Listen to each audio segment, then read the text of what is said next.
Tune in to Chatty Cathy, where she talks about anything. And another great day in this greatest nation on God's green earth. I stole that opening from Michael Medved. Michael's a nationally syndicated talk show host, and he is a film critic, and he's an author of at least 11 nonfiction books, and he writes regularly for townhall.com and Newsweek? Or USA Today. USA Today. Okay, I knew that earlier. Yes, when I'm not in Hawaii, I've been falling down on, Have you on your writing assignments. Yeah, it's Oh, terrible. no. Yeah. So what's going to happen? My life is comprised of too many writing assignments. Right. And I've done some of them here, but I mean, I'm way behind. It's pathetic. It's terrible. So, I think Hawaii does that to people. I know. It makes us lazy. Okay, and you're doing your show Correct. over here also, which is a 3-hour show. Correct. And you've got, what, like 5 million, 6 million listeners? 4.7 million, Okay, I think. I So was thank being you. generous. No, Okay. I appreciate that. We'll take every listener we can get. Okay, Even so fictitious ones. I think some people don't realize that you're an American history expert, Geek. right? Geek? Yes, an American history Okay, geek. but you I went to always Yale have and you been. studied Right. American history, and you've written books. And back in 1979, you had a book, it's like 32 years old now, called The I'm Shadow. older than you. Exactly. Okay, so I'm thinking, how old am I? All Right. Even I forgot. Okay, there's a book called Shadow Presidents. Which Yes. is Shadow President. Called The Shadow Presidents, The Secret History of the Chief Executives and Their Top Aides, which is very timely because the President of the United States, Honolulu-born Barack Obama. Is he? Wait, I He thought is. he was born is. somewhere else. No, I'm just he's kidding. born right there in Kapiolani. But Okay. anyway, President Obama just appointed William Daley, the new Chief of Staff, to replace Rahm Emanuel. This position of White House Chief of Staff is arguably the second most important position in government. But one of the things that struck me in studying the presidents and the presidency was how few chiefs of staff, even informed followers of politics and history, knew about. In other words, if for people out there who think, yeah, I know something about the American presidents, I mean, I can name, does anybody know who Franklin Roosevelt's chief of staff was, great American president? Abraham Lincoln's chief of staff. Now, it's a trick question. Okay. They didn't officially have chiefs of staff. 1857. The good, you've read the book. That's the first time Congress ever appropriated any money for an assistant to the president. Mm-hmm. And what's remarkable about that is before 1857, all of our first 14 presidents had to either use some unemployed nephew, which was the case with Andrew Jackson, or you would use a son-in-law. James K. Polk used his wife, Sarah Childress Polk, as his personal secretary. And this means for everything. It means for arranging the schedule, for copying letters, for helping to answer the mail. But Congress did not want to give the president any personal staff. They felt the cabinet was enough. Washington only had 4 cabinet officers: the Secretary of State, Secretary of War, Attorney General, and Secretary of the Treasury, who was Alexander Hamilton. The White House staff now has grown into an institution. President Obama has not 0. Okay, how many? Franklin Roosevelt won World War II, and this is amazing to me, with 145 full-time White House employees, which was a huge increase. No previous president ever had as many as 50. Roosevelt tripled it. We now have 1,700. And they're looking for what to cut in Washington. And look, I wrote the book on the White House staff. I spoke to every White House principal aide since the Truman administration. Oh, yes. Wow. So I spoke at the time. I did the book to people from the Truman, Eisenhower, John Kennedy, Lyndon Johnson, Richard Nixon, Gerald Ford, and Jimmy Carter presidencies, which was fascinating. That's how I met Dick Cheney, because many people don't know this.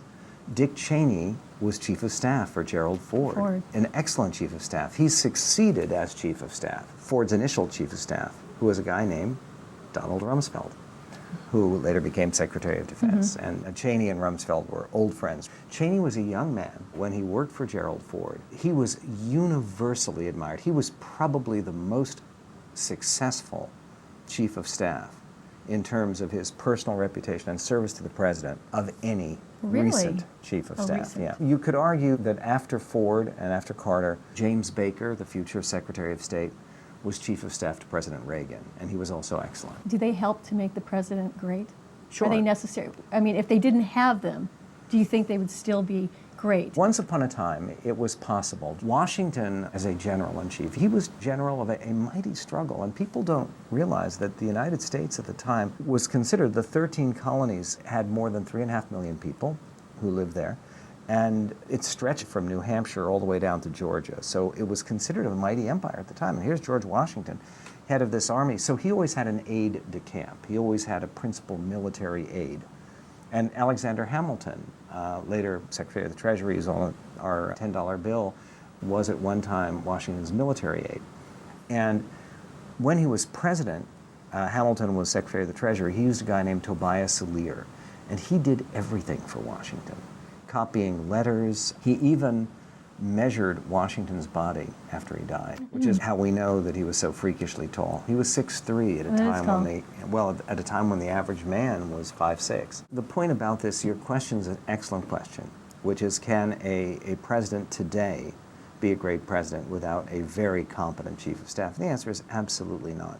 I think that Bill Clinton suffered a great deal in his first administration because he basically had people who were not worthy of that job trying to run the White House. His administration turned around when he appointed a former congressman named Leon Panetta, who's today head of the CIA, as his chief of staff. And then he took another highly competent guy named John Podesta. But in some ways, he's a disorganized person. And he desperately needed someone to tighten up the White House operation. He also needed someone to keep an eye on him. And a good chief of staff... Do they have people, that keep an eye on them? A part of the job description has to be, Mr. President, that's a terrible idea. Mr. President, don't do that. You will regret it. Mr. President, watch out for that intern. Don't Really, go they there. do that?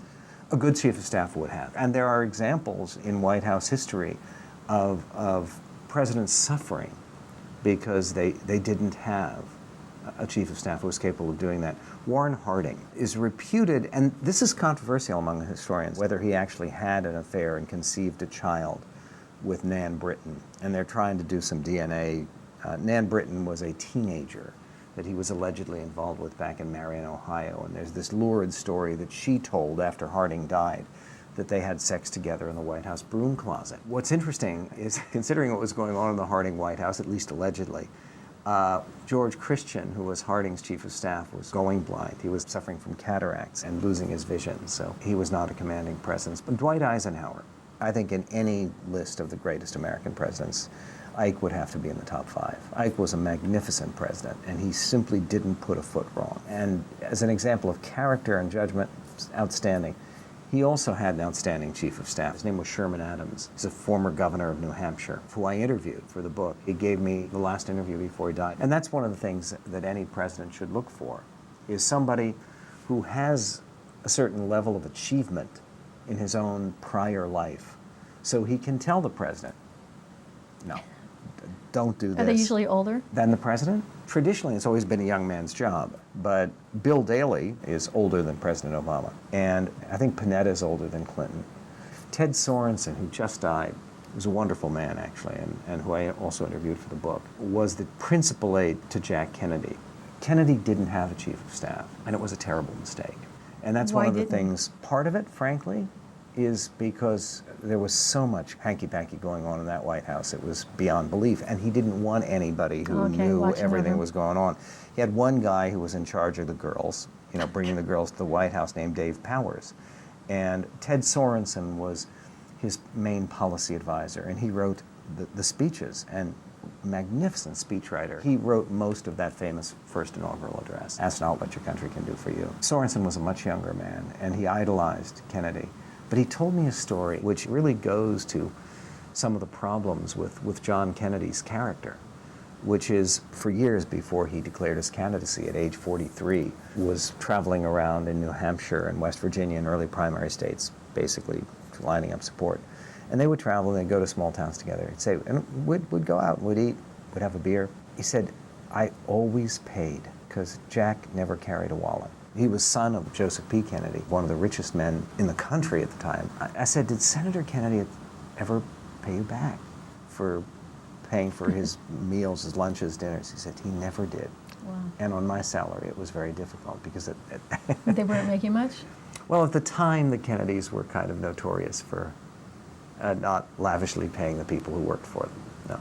And then it was government work. He was a Senate aide, and then he was a special assistant to the president in the White House, and shattered shattered by the assassination. And that's part of what happens, is when you're working in that kind of high pressure situation, the bonds of intimacy become extraordinary.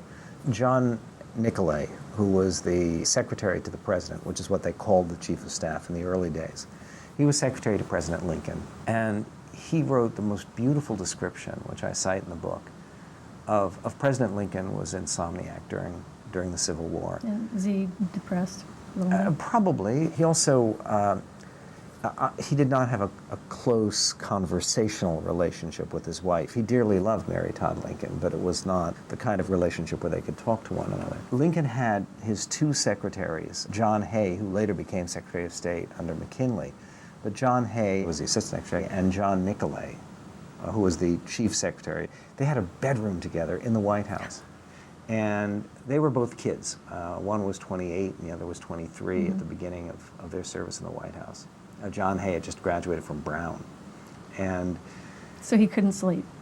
Lincoln would come into their bedroom in the middle of the night wearing a nightshirt. And they said he was a ridiculous figure because Lincoln was very tall. He was 6'4", and they didn't make nightshirts large enough. And the President of the United States, with the weight of the world on his shoulders, would come into their room, and he would like to recite Shakespeare. Lincoln knew most of Shakespeare by heart. He would tell funny stories, sometimes bawdy stories, and just keep them awake. And apparently they would be sitting there, yes, Mr. President, yes, Mr. President, until they would both nod off asleep. And then, as he did with his own sons, Lincoln had 4 sons, he would actually tuck them in, put their heads down on the pillow because they were working these exhausting hours themselves. But that's the kind of relationship. Traditionally, presidents have not shared a bedroom with the First Lady. The first president to actually share a bed with his wife was the first President Bush. And I believe that President Obama, though no one is, I believe he and Michelle share a bed. George and Laura Bush And share the a reason? bed. Because mostly they're older guys, and they often have complicated relationships with their wives. I mean, if you go upstairs in the White House, you'll see it. There's the president's bedroom and the First Lady's bedroom. FDR moved Eleanor all the way down the hall, and he had in the First Lady's bedroom, he had his best friend and chief aide, Harry That's Hopkins. interesting. And they drank together. Roosevelt drank a lot. And there was a recent fascinating book by a physician who had gone back and looked at the available medical records. And we had no idea what a physical mess this 4 times elected 3-term president of the United States, Franklin Roosevelt, really was. So who's your favorite? Yeah, Or who do you think was the greatest and the most it's influential? better to ask me who my favorite is. Okay, who's And your favorite? my favorite would be Calvin Coolidge, who's an extraordinarily bright, he's a wonderful writer, first of all. And Like you. Thank you. But I'm partial bright. because that's what That's you. yeah, but Calvin Coolidge was not talkative. He would not have been. He was known as Silent Cal. And Dorothy Parker had this great line about him, which is not entirely fair. She said the problem with President Coolidge is he was weaned on a pickle. And he had a sense of humor, and a good sense of humor. He was one of those people who took the presidency remarkably seriously, worked hard at it, was a brilliant man, was wildly popular when he left the White House in 1929. And he could have been reelected in 1928 and decided not to do it. Instead, he wrote this book called Things of the Spirit, which is really a spiritual autobiography. And he is a deeply thoughtful, committed Christian. In almost every way, he would be the perfect candidate for today's modern conservative movement. I was going to ask you that. Yeah. Some of his speeches read so remarkably well. Would he have done well on TV? We have some film of Cal. Until we can reestablish a condition under which the earnings of the people can be kept by the people, we are bound to suffer a very severe and distinct curtailment of our liberty. I never would have given Coolidge a second thought, but President Reagan described President Coolidge as his favorite president. One of the things that presidents get to do is determine whose busts and whose portraits you're going to put in the Oval Office. For Reagan, there was a portrait that Jimmy Carter had in the office of President Franklin Roosevelt, who, by the way, President Reagan had worked for and supported when he was a liberal. But he had that put elsewhere in a respectable, and he installed for the first time a portrait of President Coolidge. President Bush had been given by Tony Blair a beautiful bust of Winston Churchill, and it was a place of honor on President Bush's table and the desk in the Oval Office. I saw it there on the 5 occasions I visited President Bush in the Oval Office. And Obama, when he became president, before he even moved into the White House, he sent the bust of Churchill back without explanation to the British government. And the least you could do is, it was a gift from Tony Blair to his predecessor. And Bush left it because he thought it belonged in the White House. Churchill was half American. His mother, Jenny Randolph, was born in the United States. Anyway, Obama replaced the bust of Churchill with a bust of Martin Luther King. Would Bush have wanted it? Personally, yes, but I don't think you're permitted to take it. Most gifts that are given to you when you're president have to stay in the White House. And so who's the second? Do you have like a list? Or I don't. And your question before, you originally asked, Kathy, you asked who's your favorite president. That's an easier question than who's the greatest. Because, see, one of the things, Bill Clinton, who I knew in law school. And his wife? I knew his wife much better because she actually has friends and she's like a normal person, kind of, sort of. Bill is something else. Bill is one of the more unusual people you'd ever want to meet. But then why do so many people like him? Oh, because... And not her. That doesn't even make sense.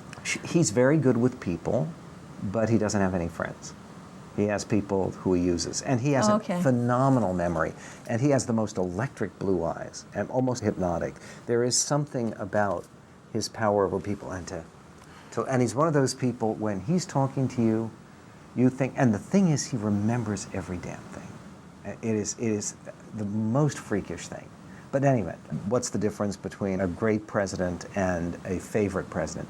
Bill Clinton always used to say, toward the end of his presidency, that he had regretted that he never got to preside over a major war because he would never be considered a great president. He'd just be considered a good president. By the way, I think he was, in the end, a good president. You do? Yeah, I never voted for him. I was part of the 1/3 of Americans who thought he should have been removed from office under impeachment. But in retrospect, I think historically, I think history will be kind to him. Just like it would be with President Bush. And do you think that that's happening now? Oh, it's clearly happening. Just recently? Yes, it's clearly happening already. People are asked, who do you think did a better job as president, President Bush or President Obama? Right. More people chose President Bush already. I think President Bush will be remembered historically as a near great president, comparable to Harry Truman. Somebody who made some big mistakes, didn't always do the most politic thing, but got the big decisions right. And I know people out there, oh no, Bush ruled the country and where are the weapons of mass destruction? I do think history will look kindly on President Bush. The greatest presidents really are the presidents who face the greatest challenge. And if I had to choose a greatest president, there would be no question it would be Washington. Because everything depended on him. First of all, no other human being could possibly have done that job. Knitting together this very, very diverse, squabbling group of highly disparate colonies that didn't really get along that well. His prestige was bigger than the prestige of the whole country. He was, when he became president of the United States, the most famous man in the world, partially because of this miraculous military victory that Washington didn't get because he was a military genius. He got it because of character and stature and judgment. He was a big person in every way. And again, during his presidency, some of the difficulties that he faced, you think about it, everything is the first thing. You're defining the office. Nobody knew. There's nothing in the Constitution about the president throwing state dinners. There's nothing in the Constitution about the president holding parties or diplomatic receptions. But Washington defined the office and would be the greatest president. And Lincoln, the challenge that Lincoln had, the very real possibility that he could be killed or captured. Because the Confederates, even till the very end of the war, were within striking distance of Washington. I mean, there was Jubal Early's raid at the very end of the war between the states. That kind of thing, I think, gives Lincoln and Washington rightly unique status. Well, Michael, I wish we had more time to go over some more great presidents or the ones that you like the best. Sorry not to give you much chance for a word to get. But I would encourage people to try to find shadow presidents, just to read about the aides that helped the presidents. Thank you, and I'm glad you came in and filled me in on some history. Enjoy your stay in Hawaii. Thank you. Thanks so much, Kathy. Aloha.